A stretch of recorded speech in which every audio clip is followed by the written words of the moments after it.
conversado harto y hemos hablado harto en Clever a propósito de un proyecto de ley que se está discutiendo o que se pretende discutir en el Congreso y que lleva por título Admisión Justa. Habla del mérito de niños, de niñas, de adolescentes para entrar a un colegio u a otro.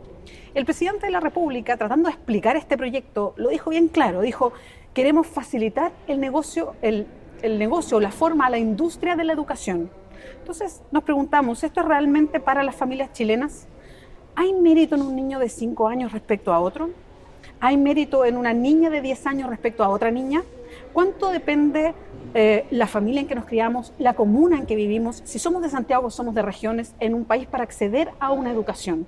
Es el tema que vamos a discutir con Educación 2020. Ellos están en una campaña para que conozcamos más la realidad de qué estamos hablando cuando hablamos de la admisión en los colegios.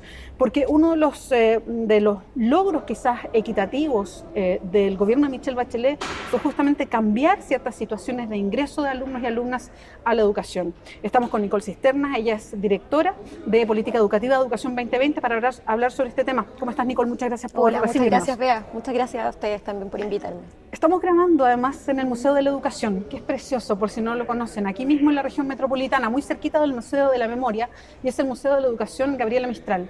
Y eso me lleva a la primera pregunta, que tiene que ver con el origen del estudiante o la estudiante y lo que pasa con ellos después. Hoy día se habla de esta palabra, el mérito de un niño o de una niña. ¿Qué significa mérito y existe mérito a la hora de hablar de educación o ingreso a la educación formal? La palabra mérito o el elemento mérito, primero a nivel de la investigación, es súper difícil de medir, de evaluar. Y lo más complicado, yo creo que en esta discusión se nos ha olvidado en qué país estamos. Nosotros estamos en Chile, que a nivel mundial tiene el récord de ser el segundo país con mayor segregación educativa. ¿Qué quiere decir eso? Que durante 20 años y más han estudiado los pobres con los pobres, los ricos con los ricos. No han habido, de hecho la segregación, digamos, eso es, así de duro. Y de hecho los estudios muestran que la segregación educativa es aún mayor que la residencial, porque muchas veces se tiende a decir que esto pasa porque los ricos viven en barrios de ricos y los pobres. Sí, eso pasa en Chile, pero la segregación educativa es aún mayor. ¿Y por qué es así? Porque hubo políticas específicas que tendieron a debilitar la educación pública y fortalecer la educación privada, como el lucro, el copago y la selección. Entonces, cuando hablamos de mérito, en Chile en general y a nivel internacional se ha visto que el nivel socioeconómico tiene un gran peso en el rendimiento de los estudiantes. Quería preguntar por qué. Creo que ahí hay un debate que es interesante ir un poquito más a fondo, porque de repente nos quedamos con una frase y no necesariamente entendemos qué significa. ¿Por qué el lugar de nacimiento o la familia de nacimiento de un niño o una niña depende en su rendimiento de pruebas estandarizadas que miden esto, la diferencia entre un niño y una niña? ¿Por qué? Por varias razones. Lo que pasa es que el capital cultural muchas veces se traduce en nivel socioeconómico. Es decir, aquel niño que, por ejemplo, en su casa había más libros, cuyos padres tienen educación superior, aquel niño que puede viajar, tiene, para decirlo en buen chileno, la mitad de la pega hecha. Es muy distinto un niño que, por ejemplo, día a día no tiene a un adulto responsable en su casa que lo motiva a estudiar, no se alimenta adecuadamente, vive en un contexto violento, jamás ha viajado, jamás no tiene libros en la casa. No podemos comparar dos niños que empiezan la carrera desde espacios tan distintos.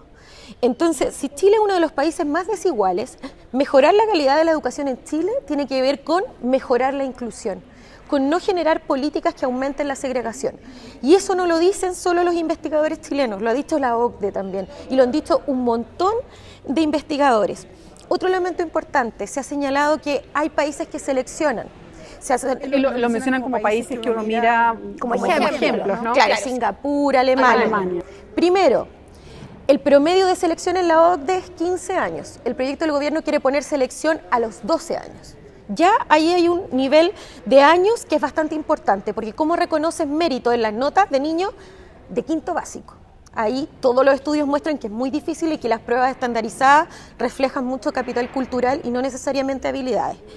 Y en segundo lugar, todos esos países que ha nombrado el gobierno como modelo son países altamente inequitativos.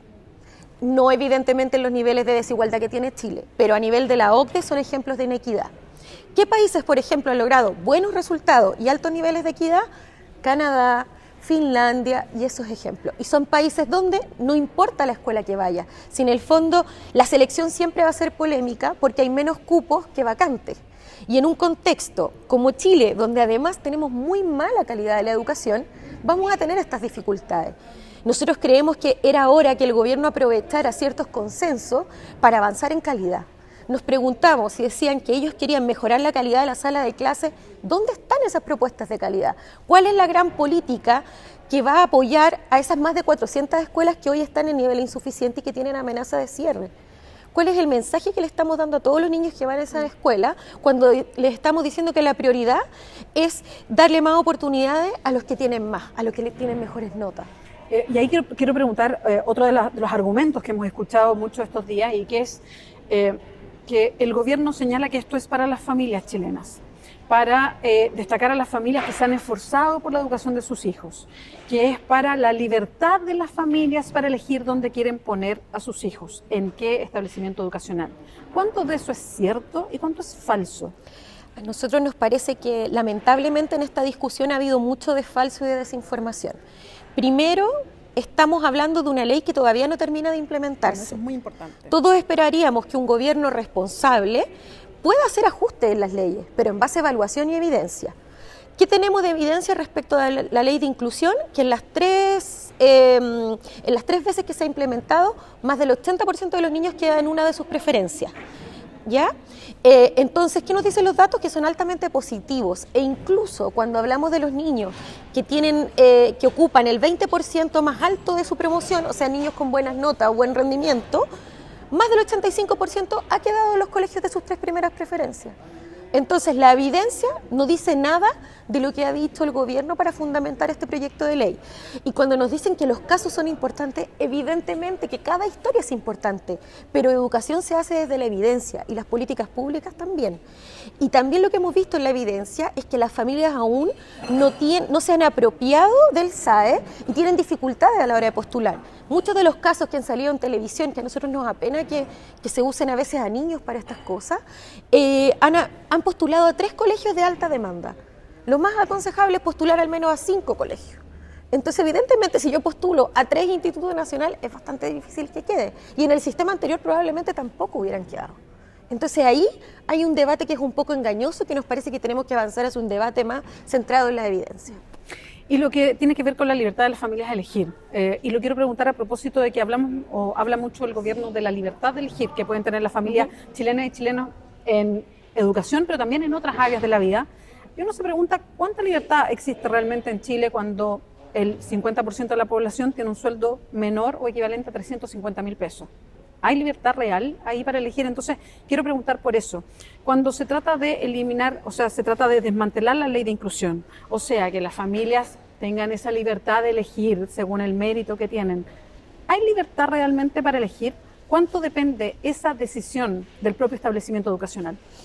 A nosotros nos parece que la ley de inclusión intentó corregir eso, porque todo lo que vimos en el sistema anterior es primero, se seleccionaba por mérito académico, nivel socioeconómico, y lo más aberrante, temas muy arbitrarios como el apellido, la condición religiosa, el vilpituto, que también lo hemos visto últimamente en la prensa, como todavía sigue teniendo influencia. Dentro del Ministerio de Educación, ¿te refieres? Dentro del Ministerio de Educación, y ya vimos aquellos casos. Entonces, el sistema anterior dependía enteramente de las escuelas.